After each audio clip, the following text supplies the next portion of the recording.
5 characters paint the intricate, witty, gothic picture that is the picture of Dorian Gray. Dorian Gray and his beauty are at the heart of the story, which is named for him. Dorian is young, pure, and stunningly beautiful when the novel opens, as the image Basil Hallward paints of him. But Dorian stays forever young, while Basil's painting of him ages and shows signs of each immoral act Dorian commits.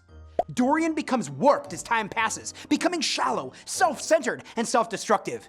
He may be physically lovely, but he leaves a trail of broken hearts, ruined reputations, and dead bodies behind him. Beloved and sought after by men and women alike, Dorian speaks to messages about purposes of aesthetic beauty and the ruin of self-serving pleasure. Basil Hallward is a mature artist who painted Dorian's portrait. He's concerned with good reputation and character, but also with creating and capturing beauty. Wilde opens his preface with, "The artist is the creator of beautiful things."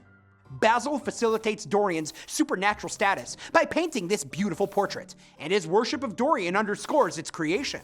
However, it is up to another character to bring Dorian fully into being, Lord Henry Wotton.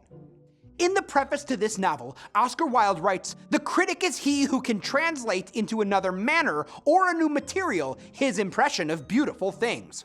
Lord Henry is a critic who explains beauty, art, and life in a way that fundamentally changes Dorian. Basil may capture Dorian's beauty on canvas, but Henry explains it in a way that awakens Dorian to its significance. Henry is a cynical dandy who lives with his life on display to the world and dedicated to pleasure. Sibyl Vane, Dorian's primary love interest, is a symbolic character. In ancient Greece, Sibyls were oracles at holy sites. The gods spoke through them. Sibyl Vane is an actress. The divinities who speak through her are human artists. She and Dorian are living art. Sibyl is young and poor, acting because she desperately needs to escape her reality through acting. Once Dorian loves her, her performances suffer, as she no longer needs acting to escape. Sadly, she lives in vain, dying young, as a result of her naivete and relationship with her art. Her blossoming love for Dorian functions as the wind moves a weather vane, changing her view of life, and thus her previously all-consuming dedication to her acting. James Vane is Sibyl Vane's protective younger brother.